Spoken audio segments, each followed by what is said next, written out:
So, we were talking about these psychic experience. We were talking about how you get information for people. Do you feel like seeing if the cards or the universe has anything to tell me? We can always take a look at the cards. These are the cards, some of the cards that I work with. Yeah, let me get this out of your way for a minute. I know that tarot's been around for hundreds of years. I know that it was a way of imparting information way back when in Europe, and then there became a time where people were threatened by what the cards represented as far as a knowledge base goes, so they were kind of hidden away and put on the back burner, at least as far as the public goes. And then we came into this newer age, the 20th century, the 21st century, and people are really interested in making their lives better, so they've turned back to speaking with people like you to improve their knowledge base, improve their lives. What can you tell me about the cards? I mean, they're pretty interesting. The cards, from what I understand, my knowledge of the cards, basically the tarot, to me, is a language. And to me, the tarot essentially would be like learning a language of English, Spanish, or any other language. But this specific language is language of interpretation from what is beyond us or from what we can't see. So it's actually a kind of tool that spirits or others can use so that someone that understands this language can interpret it. I also found that the tarot, no one knows the origin of them. No one can, no historian can say who invented them or where they came from. It's actually a mystery how they came about. I can also tell you that a regular deck of playing cards are based off of the tarot. If the tarot was not here, neither would they be. Really? Yep. And that's why there are some readers that read with a regular deck of cards. And in a regular playing deck, what that is it's basically just the 56 minor arcana. It's missing about 22 other very powerful cards. That's why I don't particularly use a playing deck. But the cards in and of themselves have, in a nutshell, have 4 suits. Essentially, in a deck of tarot cards, you have 56 what's called minor arcana, which would be the 4 different suits, like in a regular playing deck. So you would have swords, which are spades. You would have coins, which are diamonds, cups, which are hearts, and wands, which are clubs. And each suit tells different things. Hence, I'll pull a few cards for you. And in this specific deck, because each deck does speak a different dialect. The tarot is all the same language, but I might have a deck from Italy that's going to speak to me different than a deck from France, kind of thing. Really? Absolutely. There's different dialect. So, seeing as decks come from many, many different countries, there are many different styles of decks. I mean, I have a few that I'm familiar with. Do you find that the information that comes to you in an intuitive sense differs because of the background of the country it came from or the style of deck it is? I know some decks have more of a spiritual sense. Some have a Celtic leaning towards them. Some have a Wiccan leaning towards them. Some have a more, I don't want to say pagan, but a more earth religionist sense to them. So do you find that the information that comes to you is different with each style of deck? I kind of do. I kind of do. I find that certain decks, not so much by region but by artist, will either help the dialect of the deck speak for the reader more clearly or more vague. So there's some decks that I would not use for a professional reading. I've noticed for me, like fairy decks, for example. The last 3 decks that I've chosen that were fairy decks were very, and nothing against that, but very not professional. Like they wouldn't speak well for me to give the client what I need. Mm-hmm. They would speak well for childlike. So if I was to do a reading that was more geared towards children or folks that weren't dealing with so many details of life as an adult, then I would probably choose one of those decks. Okay, so one of the decks, like there's a deck with dolphins and, right. and sea creatures. Yes. There are decks with fairy entities. There are decks that are goddess decks. Do you find that decks are specific to certain clients, that you find a particular deck works for a specific client, whereas another deck wouldn't work so well for them? It's my understanding then that different cards work better for different people depending upon their background, depending upon the questions they want to ask, etc. Well, I think what it is there's some decks that are designed to speak very universally, so I can speak well with pretty much anyone if I use maybe one of 5 decks. But if there's another 50 decks down here that are not going to speak as fluently, it would be like broken English. You know, some decks, they speak that way.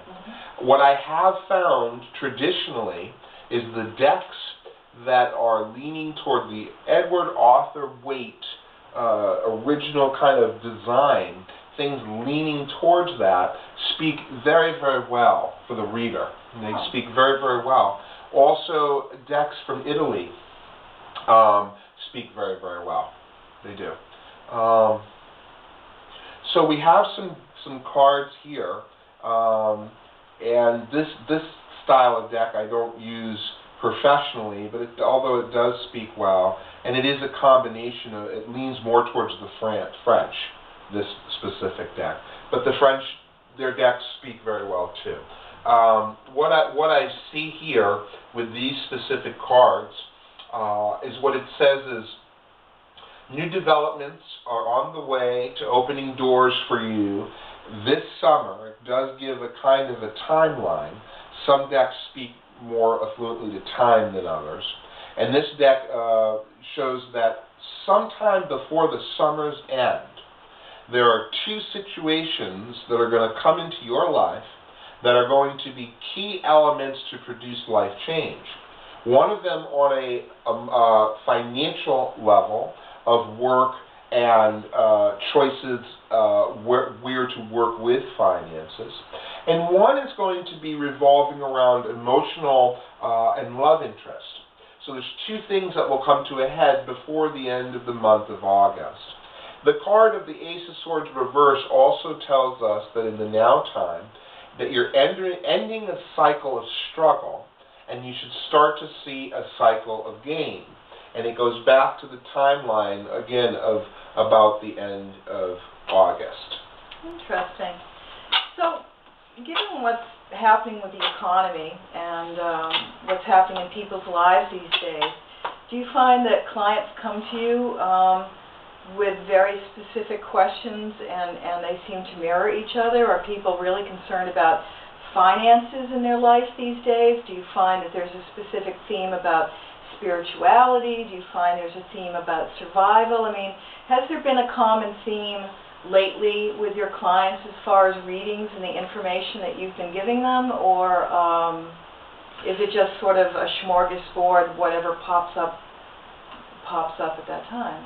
Well, traditionally, in the history that I've been doing this, it's been a long time. I've been doing this for a very long time, over 25 years, and traditionally it would be a kind of smorgasbord, different for each folks kind of thing.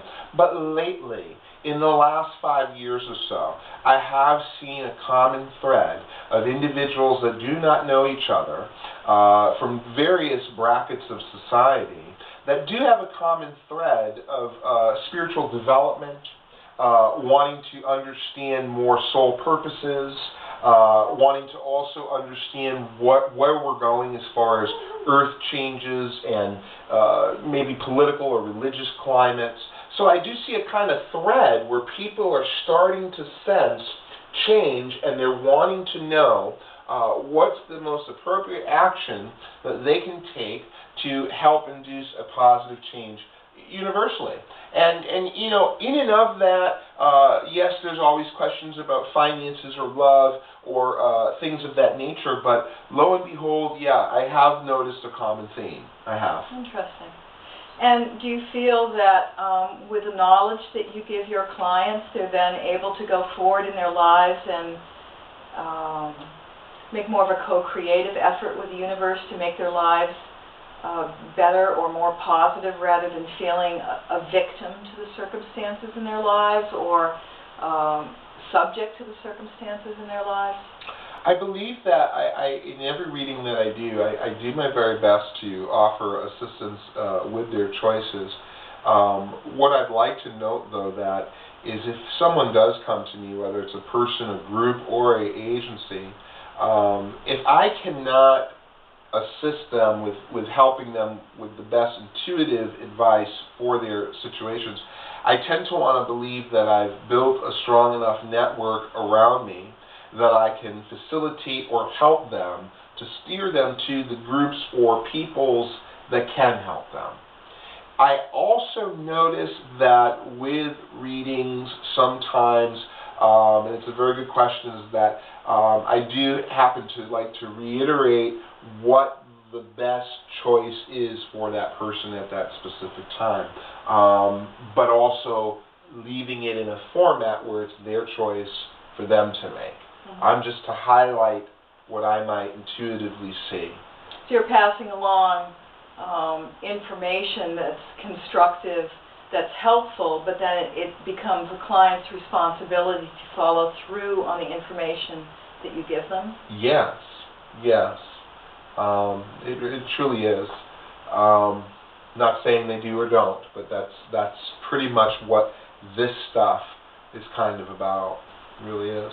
It's interesting because I noticed, although you were taking information from the specific cards and what each card represented, you also were able to provide information on an intuitive sense to me, above and beyond what each particular face card would represent in a tarot deck.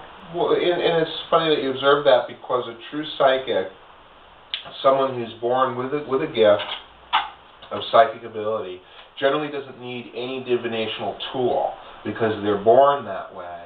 But what these tools provide for the psychic and for the client is more of a hands-on approach. So it makes it easier for the client because you're not just relying on pure psychic ability. And the cards also help the reader or the intuitive to kind of see where they should maybe lean towards the most important. So, in other words, I might, as a psychic, know, sitting with someone, that they might have a lot of relationship or emotional dispositions that they're going through. But when I cast the cards might note that, but they also might say it's very, very important to look at the money first. So the cards kind of can gear you on a set direction. Or give you a sequence. Exactly. And they're very. I really enjoy the cards. You know, I've tried many different forms of divination to help clients, and for me, the cards seem to work best. The cards are, as they say, it's all in the cards, or as they say, the cards don't lie. And I do find that for the cards in the tarot, that they tend to be very accurate, and they tend to be non-biased, non-judgmental, and they're a very good tool. Excellent. Very good tool. Well, I want to thank you for talking with me this evening. I really, really appreciated it, and I look forward to talking with you again. Thank you.